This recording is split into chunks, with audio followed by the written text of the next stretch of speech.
या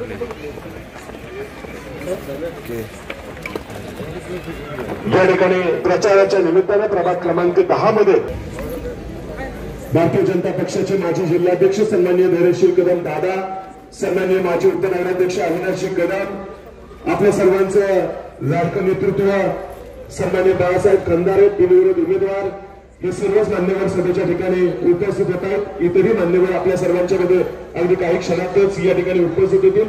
सन्माननीय धैर्यशील कदम दादा, सन्माननीय अविनाश कदम दादा, सन्माननीय जयेंद्र दादा चव्हाण, या सर्वच मान्यवरांचं आपण जोरदार टाळ्या वाजवून स्वागत करूया। मंडळी जरा टाळ्या वाजवल्या तर आपल्याला अवस्थित ठिकाणी उपस्थित होता।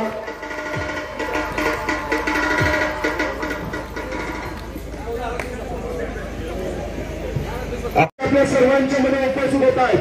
जोरदार टाळ्यांचा गजर करूयात आणि महाराज साहेबांचं या प्रचार सभेच्या निमित्तानं सहर्ष हार्दिक स्वागत करूयात। महाराज साहेबांना मंचावर येण्याची नम्र विनंती आहे। महाराज साहेबांचा यथोचित मान सन्मान आदर सत्कार या सभेच्या निमित्ताने केला जाईल। आपल्या संपूर्ण शाहूपुरी वासियांच्या वतीनं उपस्थित सर्व मतदार बंधू-भगिनींच्या वतीनं या ठिकाणी राज्याचे सार्वजनिक बांधकाम मंत्री नामदार श्रीमंत छत्रपती शिवेंद्रसिंहराजे भोसले आदरणीय बाबाराजांचे सन्मानित होतील। मी विनंती करतो संयोजकांना आपण सन्मानित बाबाराजांचा या ठिकाणी यथोचित मान सन्मान। भारतीय जनता पार्टीचा, भारतीय जनता पार्टीचा आज निमित्ताने उपस्थित असलेल्या महाराज साहेबांचं स्वागत या कार्यक्रमाच्या निमित्ताने होत आहे। यानंतर यांचं देखील स्वागत करायला अशी विनंती आहे। जोरदार टाळ्या वाजवत महाराज साहेबांच्या स्वागतासाठी। यानंतर स्वागताला सन्माननीय धैर्यशील कदम दादा यांचा, त्याचप्रमाणे बाळासाहेब खंदारे यांचा देखील या कार्यक्रमामध्ये सन्मानित होत आहे। मी सन्माननीय अविनाश कदम यांना विनंती करून आपण आपलं बाळासाहेबांची प्रतीक्षा करतोय। तर सगळ्यांनी जोरदार एक घोषणा देऊया। सगळ्यांनी जरा हात वर करा। आज जर थंडी नाही तरी पण माझ्या लाडक्या बहिणीने सुद्धा सगळे मान्यवर आणि त्या प्रेमापोटी तुम्ही आले आहात आणि या मान्यवरांचं प्रेम ते आपल्या प्रभाग क्रमांक 10 मधले जे उमेदवार ते प्रामुख्याने त्यांचं नाव आहे विश्वतेज, ज्यांचं कामाचं पूर्ण असतं पेज ते विश्वतेज, कुठं कमी नाही, पूर्ण पेज। नाव बी असं आहे लाखाचे एखादं विश्वतेज, साधं नाव नाही, भगवानच्या चिंतन वगैरे लाखाची एक नाव, जो ज्याचं व्यक्तिगत तेज संपन्न असेल, कामाचं तेज असेल, असा विश्वतेज बालवय आणि सातारा शाहूपुरीतलं जुनं नेतृत्व तळका नेतृत्व असणारे आमचे बाळासाहेब गोसावी त्यापैकी संपन्न नेता आपल्याला लाभला। आणि ज्या वेळेला ते त्यांच्यावरती मोठी जबाबदारी महाराष्ट्र शासनाची आहे, त्यावेळेला त्या नेत्याची जबाबदारी, तिथल्या स्थानिक पातळीवरची जबाबदारी की आपण आपल्या सगळ्या नागरिकांनी घेतली पाहिजे। त्या पद्धतीने त्यांचे हात बळकट केले पाहिजे। त्यांना पाठीमागे कुठलीही चिंता राहील अशा पद्धतीचं वातावरण असं नको आहे। त्या निवडणुकीच्या माध्यमातून बाबाजी ज्यावेळेला बोलतात त्यावेळेला सांगतात की ही निवडणूक जी आहे ही वैयक्तिक कुठल्या स्वतःचा स्वार्थ असेल, वैयक्तिक स्वतःची कामं असतील, वैयक्तिक प्रभागाची कामं असतील, एवढ्या पुरती मर्यादित नाही तर आपल्याला भविष्याचा वेध घेऊन जे मंत्रिपद मिळालंय त्या मंत्रिपदाचा फायदा घेऊन त्या साताराला एक वेगळं स्वरूप देण्यासाठी, एक सुंदर सातारा निर्माण करण्यासाठी त्याचा उपयोग झाला पाहिजे आणि त्यामध्ये प्रत्येक सर्वसामान्य नागरिकाचं योगदान पाहिजे। आणि हे योगदान एवढ्याकरता मताच्या रूपातून जर आलं, आपल्या विचाराचे सगळे मंडळी असतील तर नगरपालिकेमध्ये अमोलजी मोहिते यांच्या माध्यमातून ज्या वेळेला ते नगराध्यक्ष होतील त्यावेळेला एक साखळी निर्माण होईल की सातारा शहर नगरपालिका आणि मंत्रालय अशा पद्धतीची साखळी असेल। अविनाशजी कदम आपलाही अनुभव फार मोठा आहे, त्याचाही अनुभवाचा फायदा निश्चितच साताराकरांना होईल, अविनाशजी अमोलजी मोहितेंना होईल आणि एक सातारा एक 4 वर्षाच्या काळामध्ये अत्यंत चांगल्या पद्धतीने नावारूपाला आणूया। आपल्या शाहूपुरीच्या बद्दल बाळासाहेब गोसावींनी सांगितलं, ही शाहूपुरी कशा पद्धतीने बसली, कशा पद्धतीने शाहूपुरीचा टप्प्याटप्प्याने विकास झाला. खरं वास्तविक आता आपली शाहूपुरी अत्यंत चांगली आहे. शाहूपुरी त्या भागामध्ये अत्यंत वेगवेगळ्या भागातून लोक येतात. तिथं भावकीचं नातं नाही, रक्ताचं नातं नाही, पण माणुसकीचं नातं राहून बाजून इथं माणसं आहेत. तर त्या माणुसकीला सलाम करतो.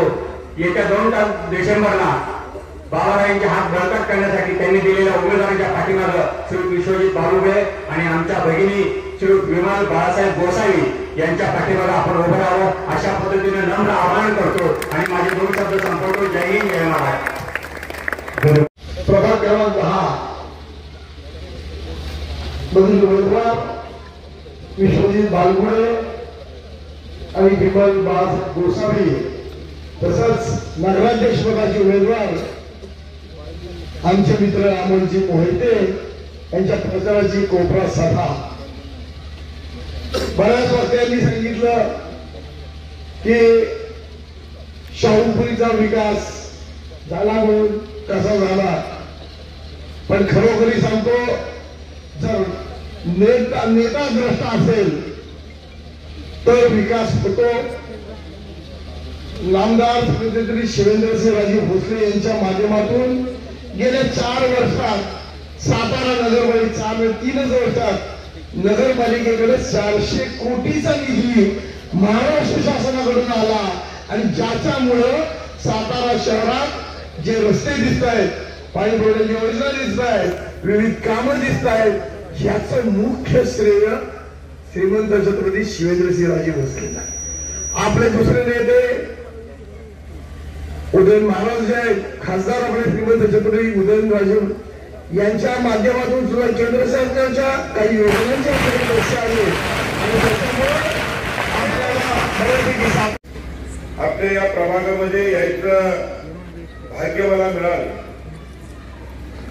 या ठिकाणी भारतीय जनता पार्टीच्या कमळ चिन्हावर सातारा नगरपालिकेमध्ये श्रीमंत छत्रपती उदयनराजे भोसले आणि श्रीमंत छत्रपती देवेंद्र बाबा यांच्या नेतृत्वाखाली सर्व उमेदवार या ठिकाणी 2 तारखेच्या निवडणुकीला सामोरे जातात. मला या निमित्तानं विनंती करायची की दोन्ही नेते आपल्या साताऱ्याच्या भल्यासाठी ज्या ज्या ठिकाणी संधी मिळत त्या ठिकाणावर शासनाच्या तिजोरीतला जास्तीत जास्त निधी या ऐतिहासिक सातारा नगरीसाठी आणण्याचा प्रयत्न करतात. आणि या सर्वांनी मिळून आदरणीय या राज्याचे मुख्यमंत्री देवेंद्र फडणवीस साहेब यांच्या सूचनेनुसार या ठिकाणी उमेदवार उभं करायचा प्रयत्न केला. खरं तर उमेदवारी निवड करत असताना अनेक तारेवरच्या कसोट्या कसरत या सगळ्यांना करावी लागली आणि यातून या ठिकाणी योग्य उमेदवारीला संधी द्यायचा प्रयत्न केलेला आहे. मी मग विश्वजित असतील, आमच्या विमान वहिनी असतील, या विभागामध्ये अतिशय चांगलं काम करून या प्रभागाच्या ज्या समस्या आहेत त्या समस्या नगरपालिकेच्या माध्यमातून आणि ज्या काही त्यांच्या हाताच्या बाहेरच्या आहेत, आवाक्याच्या बाहेरच्या समस्या आहेत त्या आदरणीय उदयनराजे असतील, आदरणीय शिवेंद्र बाबा असतील यांच्या पाठीमागं पाठपुरावा करून पूर्ण करतील याबद्दल माझ्या मनात कुठलीही शंका. आणि यासाठी आपण सगळ्यांनी शाहूवासियांनी, शाहूपुरीवासियांनी आपण सगळ्यांनी या उमेदवारांच्या पाठीमागं कमळाचं बटन दाबून मोठ्या ताकदीने उभं राहावं अशी विनंती या निमित्तानं मी करणार.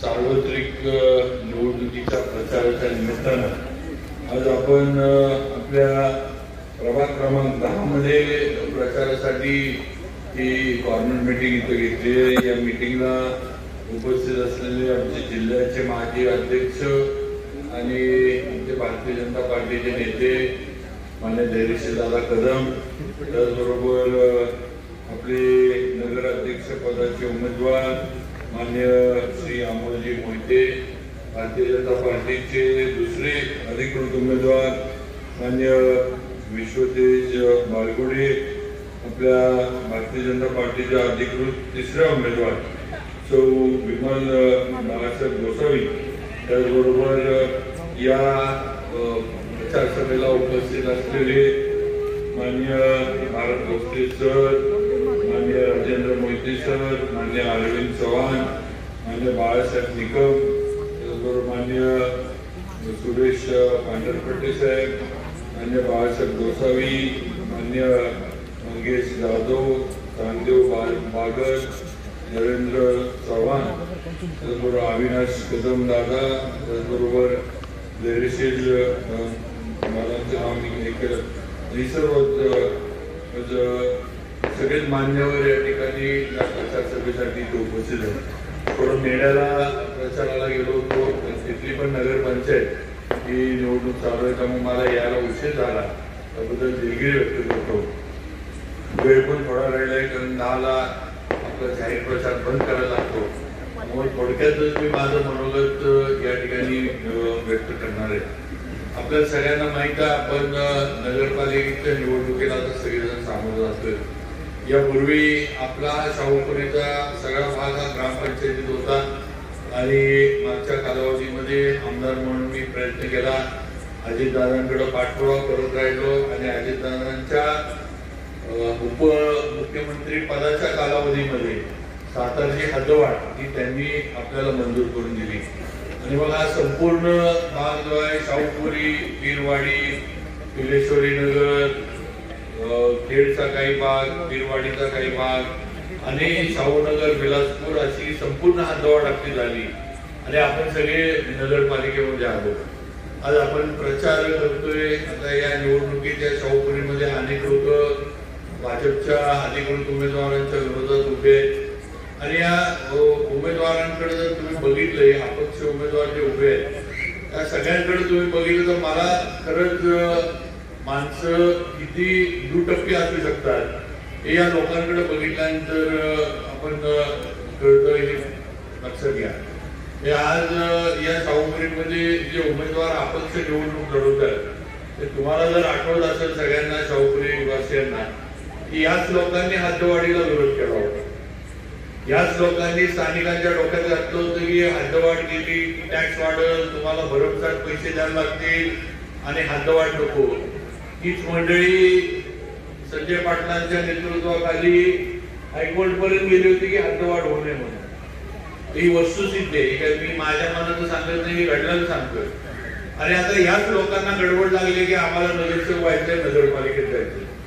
हे किती दुटप्पीपणा, किती लोकांना वापरून घेण्याचा प्रकार ही मंडळी आज करतात. आपल्या प्रभागातले पण जे काही अपक्ष उमेदवार आहेत त्यांचेच सगळी पिलावळ आहे असं म्हटलं तरी काही चुकीचं होणार नाही. अरे ही काय स्वतः बुद्धी असणारी काही तिथले उमेदवार नाहीये.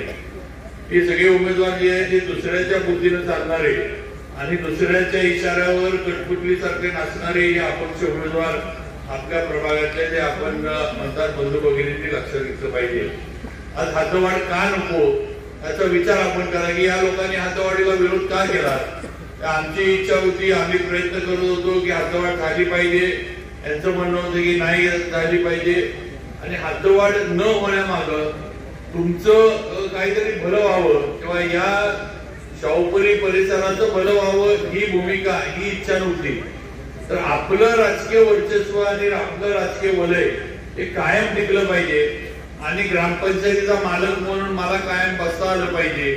ही भूमिका हद्दवाढीला विरोध करण्याच्या मागची होती, हे आपण लक्षात घ्या. म्हणजे या ठिकाणी रस्ते व्हावे, इथं गटर व्हावे, लाईटची सोय व्हावी.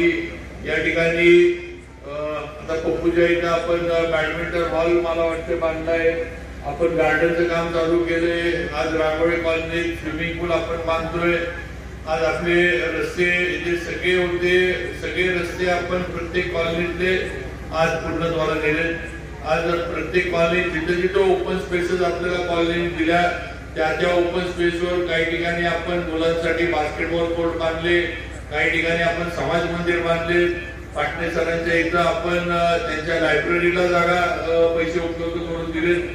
असं अनेक कॉलन्यांमध्ये वेगवेगळी कामं ही आपण हद्दवाढ झाल्यानंतर मार्गी लावली ही वस्तुस्थिती आहे. आज आपल्या खाली गेल्यानंतर मला वाटतंय आपले शिंदेचं आपलं घर आहे त्याच्या तो पूल कुठला मला तरी कॉलनीचं नाव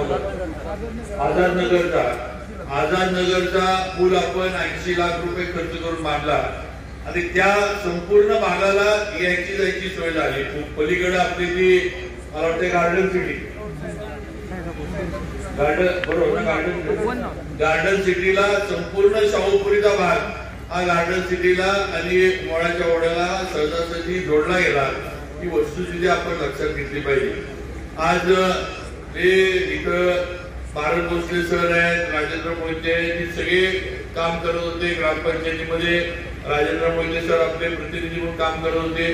त्यांना किती त्रास झालाय ग्रामपंचायतीमध्ये त्यांना विचारा, त्यांनी सांगायची गरज नाही. एवढं त्यांना एकाकी पाडलं होतं, कुठलीही कामं करायची नाही, आरेरावी करायची आणि बहुमताच्या जोरावर त्यांचे सगळे जे काही ठराव आहेत ते हाणून पाडायचे. मला वाटतंय राजेंद्र मोहिते सर, बबलू दोघं तिघच आपली आणि मला वाटतं वाळकर ही दोघं तिघच आपले सदस्य होते. पण पूर्णपणे दादागिरी करण्याचा प्रयत्न हा त्यावेळेला झाला. आता आज परिस्थिती काय झाली बघा. मी जे म्हणतोय की ग्रामपंचायत का पाहिजे तर स्वतःच राजकीय आणि स्वतःचं वलय जे आहे ते कायम राहिलं पाहिजे, महत्व राहिलं पाहिजे. आज परिस्थिती अशी झाली की संपूर्ण प्रभाग झाले. आज प्रभाग झाल्यामुळं इथलं सगळे जी लोक आहेत ती स्वतः प्रभागाचे निर्णय घ्यायला लागले. त्यामुळे आता या स्वयंघोषित नेत्यांचं महत्व किंवा त्यांचं जे राजकीय जे काही अस्तित्व होतं हे संपल्यात जमा ही वस्तुस्थिती आहे. आणि म्हणून माझी विनंती की या प्रभागात सुद्धा तीच अवस्था आहे. आज इथं सगळ्यांनी उमेदवार मागितल्या होत्या. सरांसारखे आपल्याला एक सिनियर आणि सगळ्यांचे मार्गदर्शक किंवा शाहूपुरीतले आपले सगळ्यांचे प्रमुख सरांनी पण मागितली होती. पण आम्ही थोडं सरांशी असं राजेंद्र मोहिते सर असलेल्या सगळ्यांनी उमेदवारांची इच्छा व्यक्त केली होती आणि सगळेच तुल्यबळ होते, कोणी कमी नाही. पण कुठेतरी तरुणांना जरा संधी मिळावी, तरुणांना काम करायचं वाव मिळावा या भूमिकेतनं भाजपनं निर्णय घेतला आणि पप्पूला या ठिकाणी उमेदवारी दिली. आणि सरांनी पण तुम्ही बघा कुठेही जाऊन सरांनी अर्ज दाखल केला किंवा नाराजी व्यक्त केली किंवा कुठं पेपरला काही स्टेटमेंट दिलं असं अजिबात केलं नाही. हे त्यांचा मोठेपणा आहे, आपण सगळ्यांनी लक्षात घेतला पाहिजे. आज पार्टी म्हणून निर्णय झाल्यानंतर पार्टीच्या निर्णयाबरोबर म्हणजे उभं राहणं हे काम सरांनी राजेंद्र मोहितेंनी करून दाखवलं. मला नक्की माहिती आहे की त्यांना पण 1-2 दिवस वाईट वाटलं असणार किंवा मी उमेदवारी मागितली, एवढे वर्ष मी होतो, मला मिळाली नाही. प्रत्येकाला ती मनामध्ये एक खंत वाटते की बाबा मला का मिळालं नाही. पण शेवटी त्यांनी जे काही मनामध्ये होतं ते परत पुसून टाकलं आणि सगळे आपले जे उमेदवार आहेत त्यांना निवडून येण्यासाठी ते कामाला लागले हे आपण बघू शकता.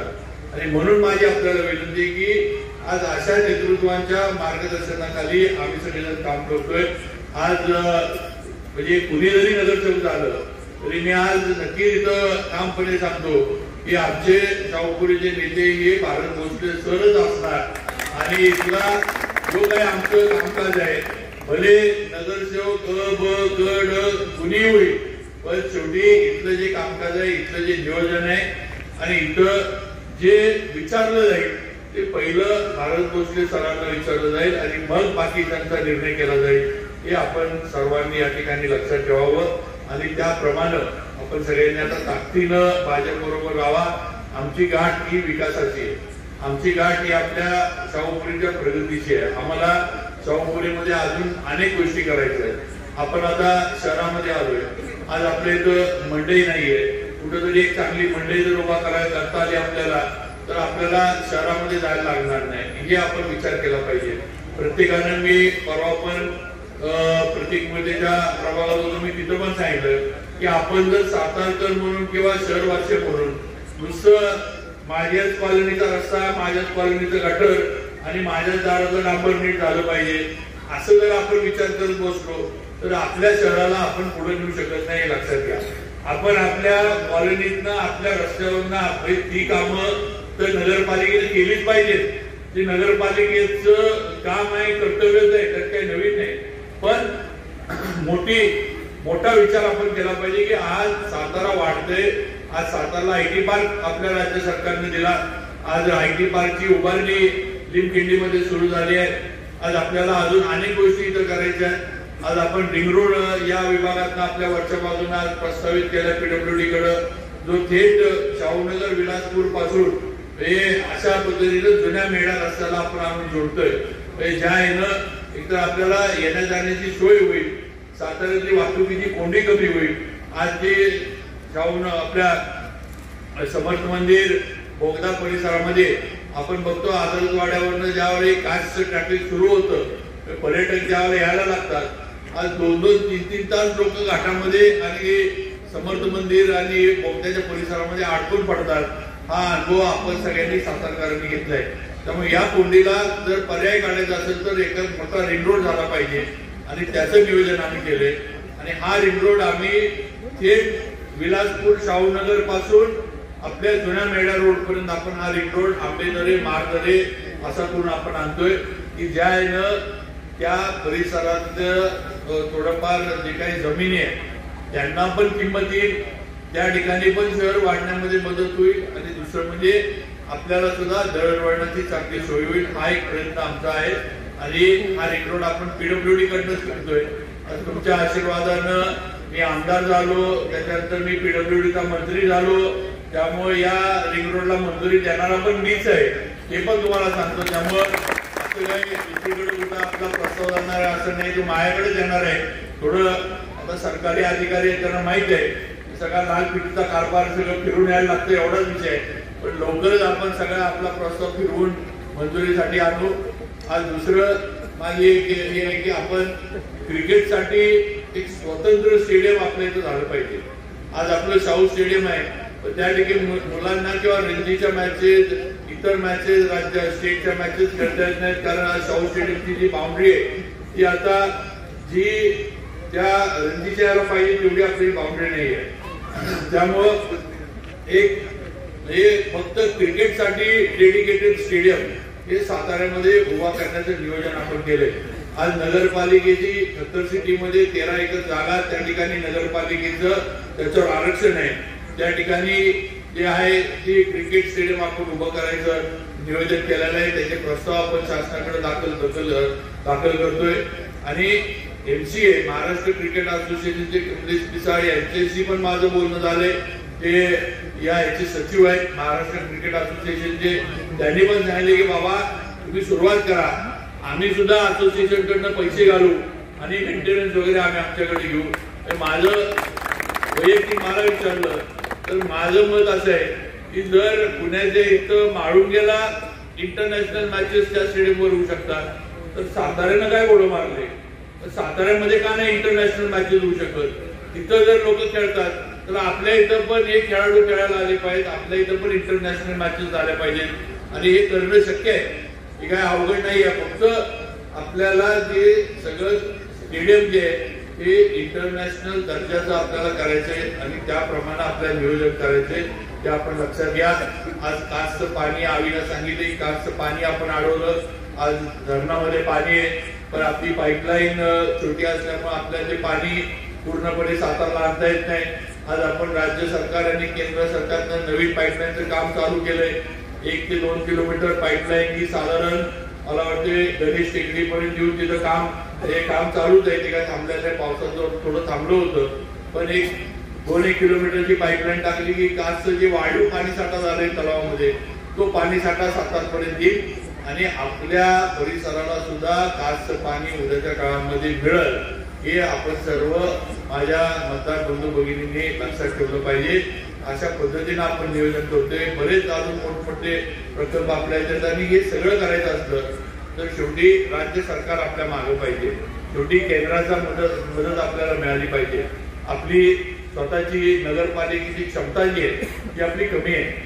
आपलं उत्पन्न जर म्हटलं तर हाऊस टॅक्स म्हणजे जे घरपट्टी आपण भरतो आणि पाणीपट्टी, त्या दोनच गोष्टी आपल्या उत्पन्नाचे साधन आहे आणि याच्या पलीकडे तिसरं म्हटलं तर जे काही आपण जाहिराती वगैरे जे काही होल्डिंग बिलबोर्ड ज्याला आपण म्हणतो त्यातनं जे काही उत्पन्न मिळतं एवढंच आपलं उत्पन्न आहे आणि याच्यातनं आपण फार मोठं काही करू शकत नाही। मोठं काम करायचं असलं तर शेवटी राज्य सरकार केंद्र सरकारचा आपल्याला पाठिंबा असणं गरजेचं आहे. आणि म्हणून आम्ही सगळ्यांनी निर्णय घेतला की आपल्याला आता मोठा विचार करायचा आहे. आपल्याला साताऱ्यामध्ये मोठे प्रकल्प करायचे ज्याचा उल्लेख धैर्यजी दादांनी केला. या केंद्रात मोदीजी आहेत, भाजपचं सरकार आहे. आज सातारचे प्रतिनिधी केंद्रात उदयनराजे आहेत. आज राज्यात भाजपचं सरकार आहे, देवेंद्र फडणवीस त्या ठिकाणी मुख्यमंत्री आहेत. आज मी आमदार आहे, आपल्या आशीर्वादाने मी तिथं मंत्री झालो, आपल्या सर्वांच्या आशीर्वादानं आणि देवेंद्रजी फडणवीसांच्या आशीर्वादानं. म्हणजे आज आपण जर ही भाजपची जी चेन आहे ही आपण जर पूर्ण केली तर कोट्यावधीचा निधी आपण आपल्या सातारसाठी, आपल्या सातारच्या रस्त्यांसाठी कॉन्क्रीटचे आणू शकतो. आपण सातारचे बाग बगीचे नवीन तयार करण्यासाठी आणू शकतो, वॉकिंग ट्रॅक करण्यासाठी आणू शकतो, स्टेडियम बांधण्यासाठी आणू शकतो. हे आपण जे पुण्या मुंबईला जाऊन बघतो त्या पद्धतीनं आपल्या इथं सुद्धा त्या गोष्टी आपण करू शकतो. कारण ही आता आपल्याला आलेली, सातारकरांना आलेली ही संधी आहे. आज सगळं जे आहे ते आपल्याला द्यायला बसले, फक्त आता आपण नीटनेटकं घेण्याची तयारी केली पाहिजे. आणि त्यासाठी नगरपालिका ही भाजपच्या विचाराची केली पाहिजे. हे आपण सर्व मतदार बंधू भगिनी लक्षात ठेवा. अपक्ष उभे राहिले, अपक्षांमध्ये काय अर्थ नाही. शेवटी अपक्ष हा त्याला काय आधार नसतो, पिछा नसतो. तिकडं मुलांबरोबर तिकडं चांगलं अशी अपक्षांची परिस्थिती असली. कुठेही त्यांना बंधनं नसतात, काही त्यांना कुठेही पक्षांची चौकट नसती. त्यामुळं अपक्षांकडनं काहीतरी आपला म्हणजे शाश्वत विकास होईल याची खात्री आपण देऊ शकत नाही, हे लक्षात ठेवा. त्यामुळं अपक्षांच्या भूलथापांना आणि अपक्षांच्या याला बळी पडू नका. ते फक्त सत्तेपुरतं आणि कुणाच्या ना कुणाच्या पायात पाय घालून पाडण्यासाठी नुसती मंडळी उभा राहिली. यांना आपलं शहराचं, आपल्या प्रभागाचं घेणं देणं नाही. रुपयाचं काम यांनी केलं नाही. मंडळी आता पप्पू इथं आहे असे मागं लागून हे राज्य सरकारकडनं कोट्यावधीचा निधी त्यांना आपल्या या प्रभागासाठी, आपल्या परिसरासाठी मिळवला. आज अक्षय जाधव इथं आहे. आज अक्षयनं पण पाठपुरावा करून आज स्विमिंग पूल असेल, गार्डन असेल, आज रस्ते असतील, त्यानं त्याच्या पण प्रभागामध्ये पूर्ण करून घेतली वस्तुस्थिती आहे. आणि माझं म्हणणं आहे की कधी ना कधी तरुण पिढीला आपण पुढे आणलं पाहिजे. नवीन चेहरा कधी ना कधी लोकांपुढे आणला पाहिजे की लोक एक उत्साहामध्ये काम करू शकल. किती वर्ष की आज आपल्या इथं शाहूपुरीचे जे नेते आहेत अशांना आपण निवडून देत बसायचं किंवा त्यांच्याच बगल बच्चांना किती दिवस आपण सहकार्य करत बसायचं, याचा विचार आपण सगळ्यांनी कधी तर करणं गरजेचं आहे असं माझं तर स्पष्ट मत आहे. त्यामुळे माझी आपल्याला विनंती आहे की कुठेही आता वेगळा विचार आपण डोक्यात ठेवू नका. शेवटी हा पक्ष भाजप हा मोदीजींच्या नेतृत्वाखाली चालणारा पक्ष आहे. राज्यात हा पक्ष देवेंद्र फडणवीसांच्या नेतृत्वाखाली चालतोय. आज आम्हाला पण विचारणारी लोक मुंबईमध्ये आहेत, दिल्लीमध्ये आहेत की सातारमध्ये आपली सत्ता आली, लोकांनी आपला विश्वास टाकला आणि तुम्ही कामं का नाही केली, ही कामं पूर्ण का नाही झाली, ही विचारणारी पण आम्हाला लोक वर बसलेली आहेत हे आपण लक्षात ठेवा. तेव्हा आम्ही इथं आलो, नुसती मतं मागितली, उमेदवार निवडून आले आणि हात झटकून निघून गेलो असं आम्हाला करून चालणार नाही. कारण आम्हाला वर उत्तरं द्यायला लागतात. आम्हाला पण वर जाब विचारणे, आमच्या वरचे नेते जे ते आम्हाला पण जाब विचारतात की नेमकं तुम्ही काय निवडणुकीने केलं आणि तुम्ही आता दिलं काय हे तुम्ही दाखवा. त्यामुळं अशा पद्धतीनं आपल्याला काम करायचंय. म्हणून माझी आपल्याला विनंती आहे की भारतीय जनता पार्टीच्या सर्व उमेदवारांना, नगराध्यक्ष पदाचे उमेदवार अमोल मोहिते, आपले या प्रभागातले उमेदवार विश्वदेव बालगुडे, आपल्या दुसऱ्या उमेदवार सो विमल बाळासाहेब गोसावी यांचं चिन्ह कमळ आहे आणि कमळाच्या समोरचं बटन दाबून आपण या सर्व उमेदवारांना आणि आपल्या आसपासच्या प्रभागातल्या पण भारतीय जनता पार्टीच्या उमेदवारांना कमळाच्या समोरचं बटन दाबून विजयी करावं. आणि जे मी आज आपल्याला सांगितलं, जे बोललो, ते जे आपण एक विजन सातारसाठी तयार केले, एक जे आपल्याला सातारा, आपला बदलता सातारा जो आपल्याला करायचा आहे. आज आपला मोळ्याच्या ओढापासूनचा आपला मेन रोड जो आहे ते अजून मी जाहीर केलं नाही, तर सांगायला अतिशय मनापासून आनंद वाटतो की माननीय गडकरी साहेबांनी जो आपला मोळाचा ओढा जे शाहूपुरी चौक हा जो आपला मेन रोड येतो त्याच्या कॉन्क्रिटीकरणासाठी आपल्याला 24 कोटी रुपये त्यांनी उपलब्ध करून दिले आणि हा रस्ता आपण जसा आता जुना आरटी ऑफिसचा रस्ता आपण जसा केला त्या पद्धतीनं आपण हा रस्ता करणार आहे. त्या पद्धतीनं त्याला डिवायडर, त्याला सगळे जे काही पाईपलाईन केबल वगैरे साईडला घेऊन म्हणजे उद्या हा रस्ता खोदायला लागून नये. कॉन्क्रीटचा केल्यानंतर हा रस्ता कमीत कमी 10-15 वर्ष तरी टिकावा अशा पद्धतीनं या रस्त्याचं आपण नियोजन केलं आणि लवकरच त्याचं काम सुरू करतो आपण. तेव्हा अशी मोठमोठी कामं आज मार्गी लावण्याचा आमचा प्रयत्न आहे. पण शेवटी आपली साथ सगळ्यांची आम्हाला मिळाली पाहिजे तर आम्ही पुढे जाऊ शकतो. आपली साथ जर भाजपला मिळाली आणि आपण ती देणार हे मला 100% माहिती आहे. तर माझी आपल्याला एकच विनंती आहे की मोठ्या मताधिक्यानं हे सर्व उमेदवार आपल्याला विजयी करायचे आणि अध्यक्ष असू दे, नगरसेवक असू दे, हे मोठ्या फरकानं निवडून आले पाहिजे. म्हणजे ही अशी जी अपक्ष जी मध्ये लुडबुड करतात यांना कुठेतरी एकदा कायमची धडकी या मताधिक्याची बसली पाहिजे की पक्ष आणि पक्षाच्या विरोधात जाऊन काय होतं, मतदार राजा जो आहे तो आपली अवस्था काय करतो हे आपल्याला दाखवून द्यायचं. म्हणून त्या पद्धतीने आपण सगळ्यांनी भाजपला निवडून द्यावं, कमळाच्या समोरचं बटन दाबून आमच्या सर्व उमेदवारांना विजयी करावं ही विनंती करतो आणि माझे 2 शब्द इथं थांबवतो. जय हिंद, जय महाराष्ट्र.